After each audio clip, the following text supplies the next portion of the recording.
whacked out news. People breaking the law. Ha ha, fighting in the nude. Ha, drunk people pooping in the street. Ha ha, it's the whacked out news. Huh, so many people on meth. Ow!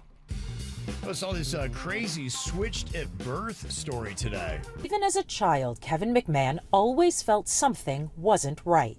The 64-year-old Selden man was the third of 4 children, but he learned after his niece took an over-the-counter DNA test that he wasn't related to his family at all.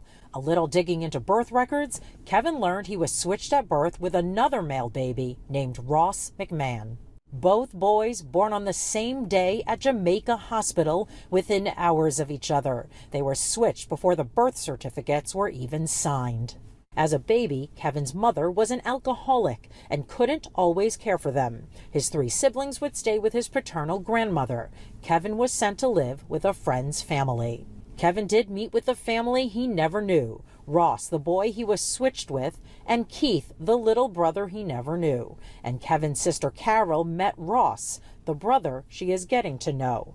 They made one calamitous mistake, and it just changed the entire course of my life. That's why he's suing the hospital, because he said, you completely wrecked my life. And now that he sees his siblings, he knows the kind of life he should have had. And he had a really tough life instead because of the mistake they made. Wow. Yeah, he is not happy about it at all. So that's an interesting little twist, huh? I mean, So one was Ross and one was Kevin. You're hearing one of them's side. What about the other one? the other, yeah, I mean, he grew up with, he got lucky in a sense because he was spared from having to grow up from the alcoholic mom. And, of course, he's got to feel weird, too, because now he knows, gosh, I'm not even blood related to any of these people that I've called siblings for 60 years. Wow. But, they're not throwing him out. They're like, okay, well, we see him as our brother, but now we just got another one. But he's like, yeah, I mean, the whole course of my life was pretty miserable because of this decision. Could have been a lot better. Now I see what I could have had. Wow. That'd be a tough thing to process, wouldn't it? Oh, yeah. Very. Yeah, thought so as well. Well, Daniel Sorello was wearing a pink wig, fake breasts, and a pink thong when he was arrested outside of an Applebee's in Clearwater. It's not really the outfit you wear to Applebee's. Yeah. A pink thong? Yeah. Girl, you gonna stand out. Yeah, and he was highly intoxicated, too, at the Applebee's. Yeah, and he was causing a disturbance. Go figure. Are we sure he doesn't work on a radio morning show? I know, sounds like it. They say he was stumbling in the parking lot attempting to enter a vehicle that was not his. Oh, no. When the cop showed up, he was disoriented, could not answer basic questions about his whereabouts. They then arrested him for disorderly intoxication. He was taken to jail and later released after pleading guilty to the misdemeanor charge with fines of $570. That was not the only incident at that Applebee's that day. A lot going on.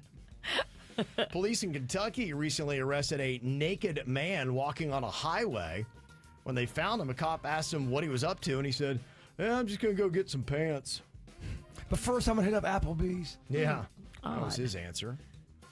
There's a 24-year-old female who was wearing the Easter Bunny costume at the Coastland Center Mall in Naples on Sunday when a bunch of punk-ass teenagers came and started harassing her. Aww. She was returning to the break room when two 13-year-olds and a 14-year-old started pushing, shoving, and pulling her. Oh, my gosh. They attacked the Easter Bunny? Yeah, they basically did. Crazy, right? That is messed up. I hope they caught them. Oh, they did. Don't worry. They were following her back to where her staging area is, tugging on her, pushing on her, pulling on, trying to pull the costume apart. Simply put, it's an unprovoked attack, just like what it sounds, on someone trying to spread joy in the lives of youth, as we enter the holiday season of Easter. How these three individuals came to the conclusion to act this way is kind of mind-boggling. There's no point, guys. Don't do that to the bunny. The bunny did nothing to no one. Go run around the park or something or play some sports. There you go.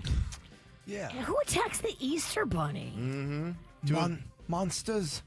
Two of the teens got arrested for battery, and the third met the qualifications for a juvenile civil citation for battery. Easter Bunny is going to be at the mall through April 19th, and Easter is on the 20th. Can we get some security guards, though, please? Yeah, we do need to get the bunny a handler. Mm-hmm.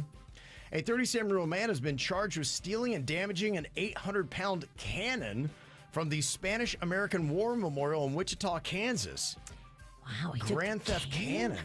That's so heavy to get that out of there. It's kind of impressive. How do you make off with a cannon? That's got to be a lot of moonshine. You got to have a friend, right? Or a hand dolly? I would think something. You need one friend and you need moonshine strength. They found the cannon at his house. They say it was significantly damaged. Oh.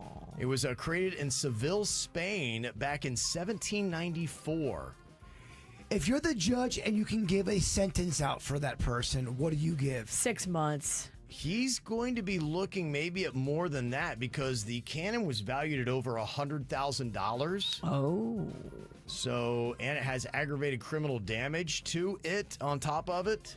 Plus, when they got there, he also is in possessions of massive amounts of drug paraphernalia. Shocking. Yeah. So, yeah, that could be a problem for him. That's more than 6 months. Maybe. That's 2 years at min. Mm-hmm. Well, comedian Dan Bowerman arrived in Wellington, New Zealand, all jet lagged, but he was determined to pull off his marketing stunt for his upcoming show, the International Comedy Festival going on there. He entertained a crowd by demonstrating his talent for folding a fitted sheet. And there must not be a lot going on in New Zealand because 700 people showed up. He's folding sheets, and that's his comedy show? He was folding a fitted sheet, showing that off, and the crowd was into it. People were chanting, standing on bins just to try to catch a glimpse of this. Fold that sheet! Fold that sheet! Fold that sheet!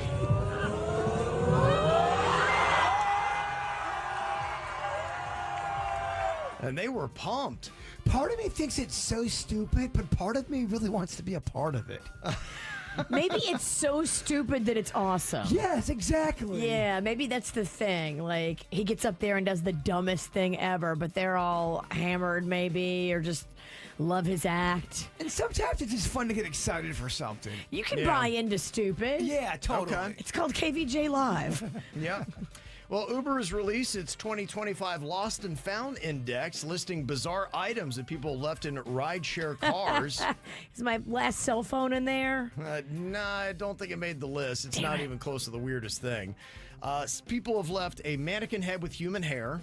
That sounds like a Jaybird leave. Divorce papers. Oh, you're going to need those. A chainsaw. A Ghostbusters ghost trap. Fresh breast milk. Live lobsters, a live turtle, 175 hamburger sliders, a bucket of feta cheese, and a 5-gallon bucket of beans. The person that left the sliders was so upset. Oh, 175 of them? That's like a full catering menu. They say that commonly forgotten items like phones and keys were also reported. That does happen a lot. A lot. New York City was deemed as the most forgetful city. If you leave your phone in the Uber car, it's at least 2 days of complete mayhem and drama. And you're going to have to pay, too. Oh, yeah. This is how we do. It's the KVJ Show.